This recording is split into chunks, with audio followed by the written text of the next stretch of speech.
Vamos lá. Reforçar a autoculpabilidade. Fazer as pessoas acreditarem que são culpadas por sua própria desgraça, devido a pouca inteligência, por falta de capacidade ou de esforço. O que o sistema faz com você? Ali, cada vez menor, e você precisa se doar mais, você precisa fazer mais, você precisa sempre mais, e mais, e mais, porque dentro de toda essa narrativa da competição, e isso também vem lá quando você já entra na escola, né? A narrativa toda da escola é o quê?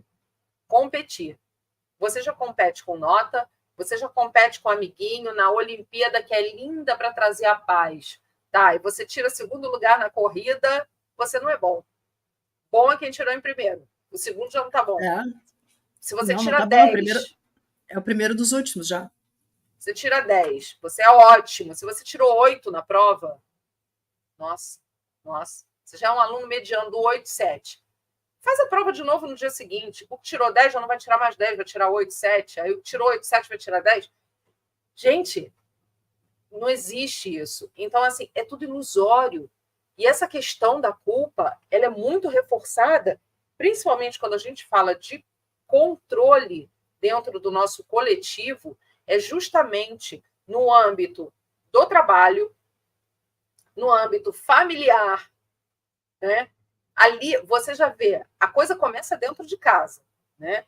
E aí começa de uma forma assim, porque às vezes as pessoas, né, da própria família competem entre si, a grande maioria das vezes, né, competem entre si com relação a status, né, com relação a que você tem, o que você não tem. O verbo ter hoje, né, ele impera assim de uma forma absurda. Não ser, né, o ter. Ah, porque eu tenho isso, porque eu tenho aquilo, porque eu tenho aquilo outro, porque eu tenho. Beleza. Né? E aquilo ali é para sempre diminuir.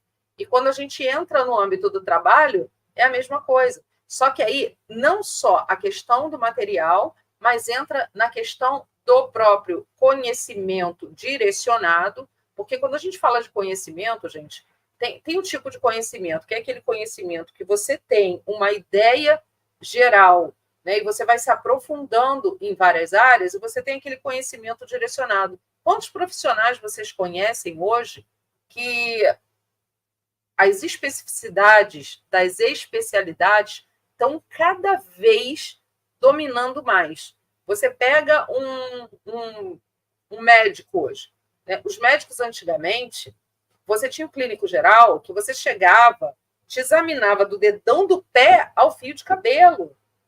Tá? E ele te passava exame para atestar e para averiguar uma coisa que ele desconfiava. Hoje o médico mal te olha, ele já caneta, já pede uma bateria de exames e muito mal, isso eu estou generalizando, tá, gente? Há médicos e médicos, tá? Por favor. Mas, assim, muito mal eles conseguem te fazer essa avaliação. Por quê? Mas isso, aí vai falar, não é culpa. O sistema formata dessa forma, as faculdades e as universidades já estão fazendo dessa forma. Então, isso não é só dentro da medicina. Isso aí está com amplitude em todas as profissões. Cada vez mais despreparados, cada vez mais ignorantes e cada vez mais dependentes. Porque aí você vai depender do quê? Você vai depender de exame, você vai depender da máquina, você vai depender da empresa, da seguradora, enfim. Né? É todo o engendramento para quê? Para depender do externo e depender cada vez mais de uma forma divisiva, né? De divisão. É onde você vai ali, você vai colocar a parte da especificidade, você vai colocar a parte do que você pretende fazer com o que você aprendeu, a parte do que o outro ali, onde está, no caso, paciente e quem está atendendo, né? Do que o outro também vai fazer, que já é responsabilidade dele, você já tira de você. Então, e cada vez mais, e aí a gente vai vendo isso de uma forma muito cruel com relação a tirar o nosso poder, a deixar a gente cada vez mais fraco, a deixar a gente cada vez mais dependente e inseguro, né? Vamos lá. Conhecer os indivíduos melhor do que eles mesmos se conhecem. E é exatamente assim. Os controladores do mundo sabem dos seus pontos fracos, dos seus anseios, sonhos e desejos, como eu falei no início. Então, como eles sabem disso tudo, eles pegam toda essa narrativa e utilizam para te controlar. E aí, na hora que eles fazem isso, o que eles tiram de você? O que eu acabei de falar. Eles tiram o seu poder de decisão, o seu poder de pensar, o seu poder de agir. Olha que louco isso. E a gente se sente cada vez mais inseguro de tomar decisões, cada vez mais com medo, dentro dessas narrativas todas construídas, dentro dessas distrações.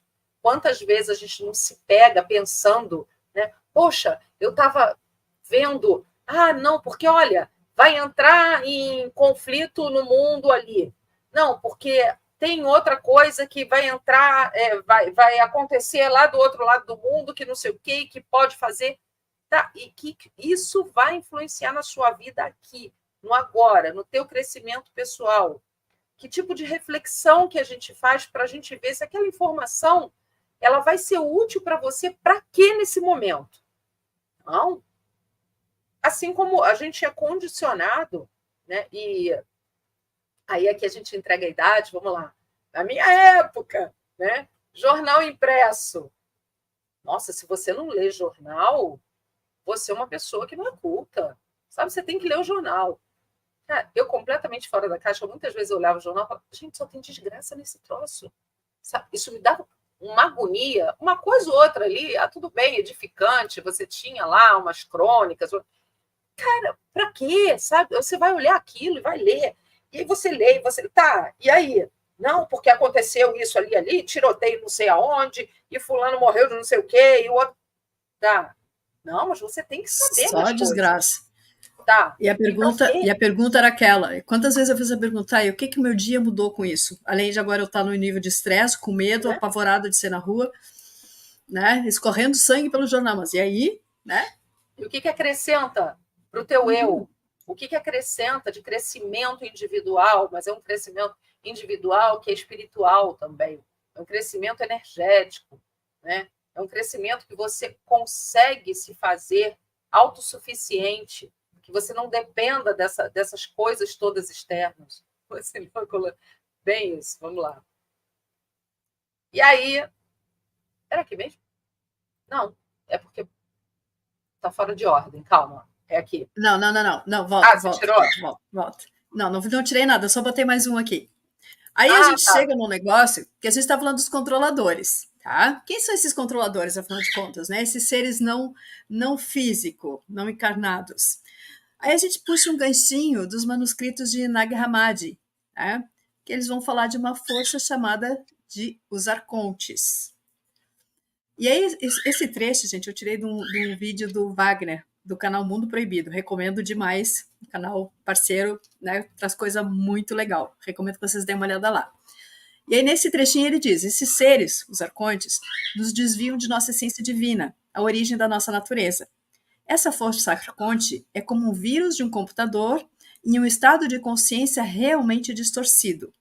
Quando esse estado se manifesta na humanidade, nós os identificamos como psicopatas. Olha aí. Contudo, de fato, se trata de um estado de consciência profundamente extremo, mais profundo que psicose. Então, por que eu trouxe isso aqui? Porque esse é o gancho entre o que o psicopata encarnado, um humaninho igual a nós, mas com desvio, com transtorno de personalidade, consegue fazer com seus irmãos, com seus iguais. Imagina alguém no estado que está aqui em cima, olhando para baixo e dizendo: eles são todos meus. Basicamente, é isso que representa. Tá? Então, gente, lembra das leis herméticas. Como em cima, é embaixo. Assim na terra como no céu. Aquilo que a gente vê acontecendo com a gente aqui é o que eles nos ensinaram de lá a fazer, da forma mais distorcida e mais vil possível.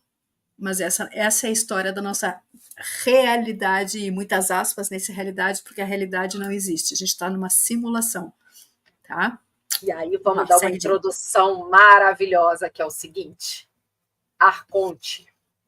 Essa palavra, para quem viu Harry Potter, né, que tinha o Voldemort, eu particularmente eu gostei muito da saga, né?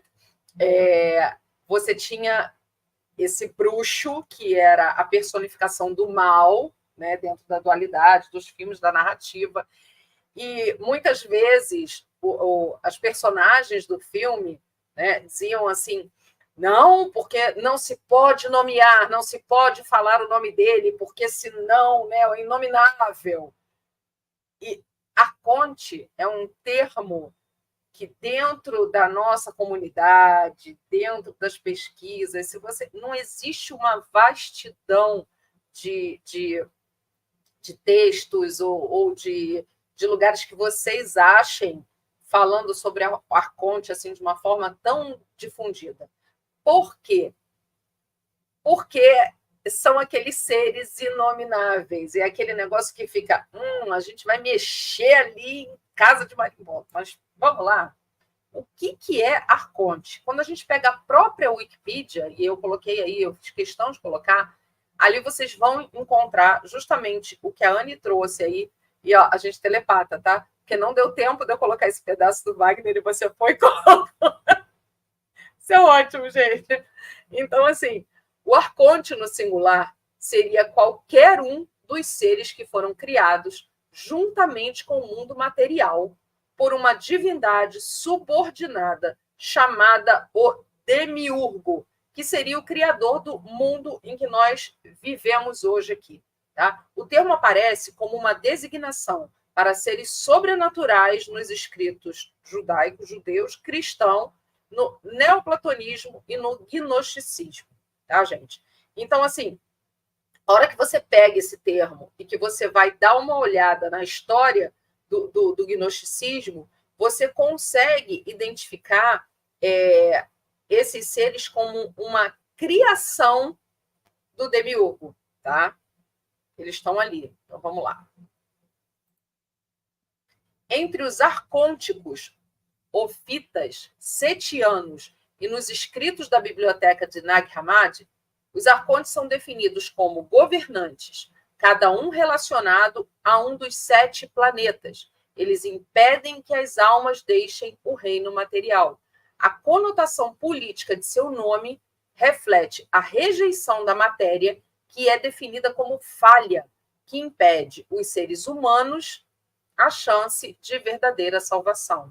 No maniqueísmo, os arcontes são os governantes de um reino dentro do reino das trevas, que juntos compõem a realidade dos governantes dessas trevas. Tá? Essa definição está dentro da Wikipedia. Tá, gente? Está lá. Por quê? Porque estão nos gnósticos. Está justamente nesses pergaminhos de Nag Hammadi.